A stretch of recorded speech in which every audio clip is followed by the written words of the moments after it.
When David Steinberger decided to start a creator-friendly comics brand, he hoped to partner with angel investors who could help. On this special New York Angels edition of The Angel Nest, you'll learn how that initial partnership spawned not one successful company, but two. Welcome back. I'm David Hemingway. I'm a 5-time founder and a member of the New York Angels, where we fund and mentor great young companies. Today we meet Dytslry and its founder David Steinberger, whose independent next-generation comic book publishing company has found early success by partnering with A-list creators and creating unique digital innovations, and is turning that into a digital retail powerhouse for all comics. New York Angel Kit McQuiston led the seed round for Dytslry, but it wasn't their first collaboration. Now, a little later in this episode, we'll speak with NYA member Ed Levine and Helge Seetzen about a partnership they forged between the New York Angels and Tandem Launch, a group in Canada that backs high-tech startups with big opportunities, but often lower valuations that we see here in New York. But first, we meet David Steinberger, CEO and founder of Dytslry, and New York Angel member Kit McQuiston. Both are joining us today in our Midtown studios, and we appreciate it very much. Thanks, gentlemen. Good to be here. It's great being here. Now, Kit, you and the New York Angels backed a previous company that David had started, Comixology, back in 2007, and you had a successful exit there. Tell us how that came to be and how the relationship has evolved over the years. Certainly. Well, like any good comic book, there's an origin story here, and it goes back quite some time, maybe 16, 17, 18 years now? Yeah, David? something like that, 2006. A while ago. We'll just leave it at that. And I met David through a business plan competition at New York University. They have this annual business plan competition, and David was just finishing his MBA. Yep. And I saw David and his team pitch, and I was very impressed. So, of course, they won the competition, and after that, I met up and eventually became involved. I think the way I'd put it is that we were at the award ceremony, and directly afterwards, you walked right up to me and said, "You guys probably need $50,000 to keep the lights on while you raise the money, right? And get some traction here." And we were like, "Yes, please." So tell us about this comic business. It seems like a huge industry. Oh, yeah. I mean, really interesting. In 2006, when we started doing the research for the business plan competition, it was estimated about $650 million, English language, U.S., mostly North American. It's now, last measurement I saw, about $2.1 billion. And of course, it's not worldwide. Worldwide is much bigger than that. Japan alone is probably a $6 billion, $7 billion market, which is now more than 50%, like way over 50% digital. So tell us about Dytslry. Dytslry itself was born out of the experience we had over the past 15 years, both at Comixology and then through our exit at Amazon, where we felt like there was maybe a better way for creators to connect to a publisher. What we were seeing is lots of stories about creators that made these huge characters for Marvel or DC and then didn't really get any of the benefit when they became billion-dollar movies. Lots of complaints out there. I think they do a lot better at this point, but there's been a lot of pressure on them to do that. But we thought, okay, if you started from scratch, what would we do? And so Chip and I had both left Amazon at that point. This is your co-founder. Yeah, right? Sorry, Chip Mosier, yeah, my co-founder. And we thought, okay, if we started from scratch, what would that look like? And there were a few things we wanted to do. One is that we made creators actual shareholders. So we did 3-year deals with many of the A-list creators in comics to do 3 years of content and to earn equity over time. And over the 3 years, adding up all the revenue they generated to give away more of the company based on revenue generation. So not only were we saying to them, like, hey, if you have a huge hit and if you have the Walking Dead of Dytslry, you'll be a bigger shareholder. You get more of the upside if that becomes huge, rather than just getting a royalty check for whatever you did for us. So over the course of the past 10 months, we've brought on all the biggest publishers of comic books into a new digital platform based on Dytslry's experimentation in the collectibles to make a new leading edge kind of trailblazing version of a retailer and reader of comic books. So that ended up being a huge opportunity for you. Yeah, it's a different brand. We call it Neon Ichiban, which is a fun thing to say. Well, it's not really. It's great. It's not really a store. It's really a marketplace because you can do all sorts of cool things, which is very different than Comixology, your prior company. That's true, right? So again, like what are the things you can do if you're starting from scratch and you don't have this legacy digital rights management, or, we don't have a platform where we've aggregated content and people. And so, there's no reason for us not to innovate. So we have three big differentiators there. The first is that you can actually resell books. So you can buy them. You can buy limited edition versions of the comic books, and then you can actually put them on sale in the marketplace. The second is that we can take the Comic-Con and bring it home, or bring it to the Comic-Con, because you can actually get comic book creators to sketch or draw on your covers of your comics. On these digital comics. On the digital comics, right. Either live at a convention, you show a little QR code to prove your ownership. They'd scan it on an iPad, sign it, and 2 seconds later it's your cover. Mm-hmm. So now you've got a one-of-one, totally unique and verified creator signed and sketch digital item. And then we allow for publishers to opt into doing downloadable. Right. It really checks all the boxes. If you are a collector, you can buy it, you can sell it. It's unique. Yeah. It can show provenance of what you've purchased. All those things that gives you pride in your collection. And then if you want to improve upon it, sell it. Yeah, I do want to circle back to the New York Angels and Kit, though, particularly because we had to kind of, for lack of a better term, spring fully formed. Like, we're not going to challenge Amazon or Apple or Barnes & Noble in their digital books without having a lot of features. And like I said, we have over 90% of the publishers in the English language already on the platform. That took us, we never quite got there, in fact, at Comixology. We have 2 publishers that we never got at Comixology already, at Neon Ichiban. And the fact that Kit joined back up has given us great advice, opened up the doors to New York Angels again. I should go back in time and mention that David Rose was actually part of the business plan competition and was our presentation coach.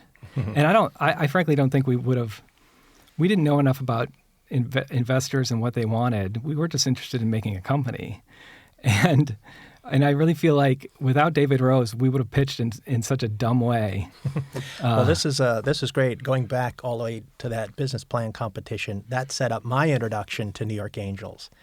And so David Rose and Brian Cohen were early investors and involved, and I remember going to brainstorming sessions. Right. And I really got to know those 2 guys and talk about a dynamic duo. I mean, what an introduction to New York Angels. Well, that's the thing I wanted to ask you about. So how has the relationship been between you and the angel investors? And how would you tell current founders to utilize the skills and expertise that are available to you? Yeah. What's great about New York Angels, in my experience there initially and continues to be, is this level of expertise. I did have connection to David Rose for the presentations and how to talk about the business, how to think about how angel investors think. Brian Cohen became an advisor as well and helped us out on hiring and marketing. So tell us about the traction you have with Dytslry and what the next year looks like. Yeah, Dytslry's been super interesting. We put out maybe 40 single issues and 3 or 4 hardcovers at this point. The thesis of the creators bringing their best work because they're owners in the company has worked very nicely. We were the first publisher ever to win what's called an Eisner Award for best. It's like best an Oscar new, for the Oscar for comics. Yeah, for best new series for a book called Somna. That was the first time that ever happened. They've been doing it since 1988. So that was pretty great to be the first publisher to that. We got another Eisner this year for a comic called Blood Brothers Mother for best painted comic. So in terms of the quality, the recognition, it's been great. It's been great. And forthcoming, we just keep continuing to work on books. And like I said, it's become the test bed for all the innovations we want to do on Neon Ichiban. David Steinberger, CEO and founder of Dytslry, and Kit McQuiston, his New York Angel original investor. Thanks for joining today. Had a lot of fun. It's Thanks been great. For having us. Thank you for having us. Appreciate it. In addition to being one of the most prominent angel investor groups in New York, NYA also provides its members with opportunities beyond New York and now even beyond the U.S. borders. Here to tell us about one of these initiatives is NYA member Ed Levine. Ed has spearheaded a partnership with Tandem Launch, Venture Studio, and VC Fund.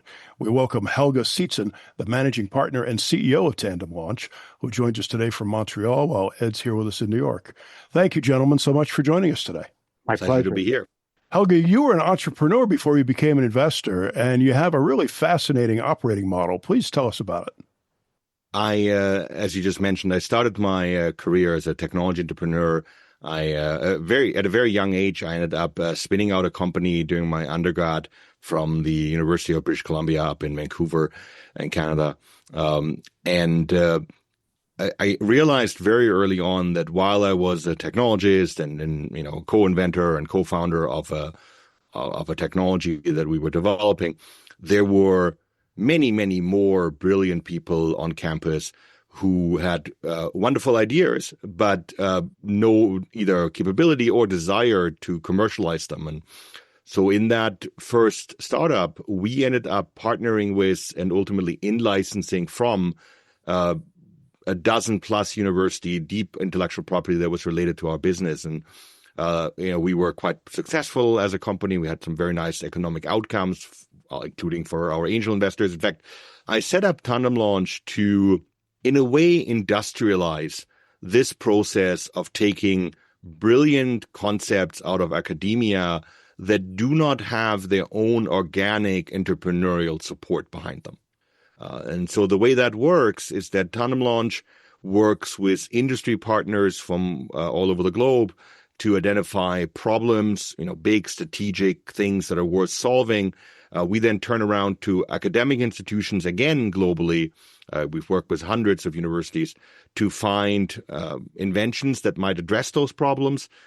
We partner with those universities and then assemble a team around those ventures that have the mix of technical, entrepreneurial, and seasoned commercial executive leadership to turn these into companies. Once we do that, we then finance those emerging companies and of course, turn to our good friends at the New York Angel Group to see if they might want to co-invest with us into the future journey. Ed, it's funny. When I started at angel investing, I remember people telling me that most of their investments were within a drive of New York. And now so much of that has changed. And of course, a lot of opportunities have opened up since COVID, I feel like, with Zoom, right? And New York Angels seems to have found a great formula here with Tandem Launch. I would say that's true. I think the membership just immediately caught on to the idea that Tandem Launch is assembling companies using great IP that they scour throughout the world and then try to bring in the right team to make it happen. That type of a model made a lot of sense to us. And then to put icing on the cake, they invest a lot of money into the company. And so they have a vested interest in this succeeding with us. So we see that as an ideal partnership. And there are a lot of opportunities here for non-dilutive funding also, right? Yes, that's true. I mean, one of the, cross-border advantages from the viewpoint of the New York Angels, if I can be so bold, is that Canada's startup ecosystem is fundamentally cheaper than the American ecosystem. First of all, obviously, your American dollar goes a lot further in Canada. Second, the general compensation levels and so forth are lower. The cost of living, certainly from New York to Montreal, there's a massive drop in those kind of costs. And then lastly, as you just mentioned, the Canadian government has been incredibly supportive in many ways and for many decades of especially research and technology-heavy startups, which is exactly the kind of ventures we build. If you're in Montreal, if you're in Quebec, if you're in Canada, and you spend, you hire an engineer, you spend $100,000 to pay that engineer payroll. At the end of the year, the government will give you back $82,000, so 82% of your expenses.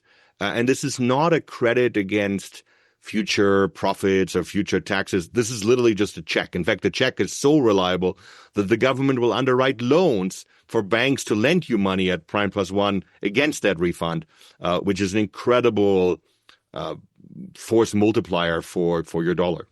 Yeah, absolutely. So, Ed, do you feel that the valuations are advantageous in Canada, and some of what you've seen from Tandem Launch has really made sense from that standpoint? By and large, that's definitely true. In fact, one of the concerns that people on this side of the border have is that we cannot get QSBS tax advantages investing in a Canadian company. But to offset that, we've just found that the valuations are so compelling that it's worth looking into the company for that reason alone, as well as many of the others that we've discussed. Yeah. Helge, are there advantages to having U.S. investors on board in addition to whatever capital we bring? Yes, in many ways. So I'm not sure if it's specific to having U.S. investors, but it's specific in my mind to having more partners.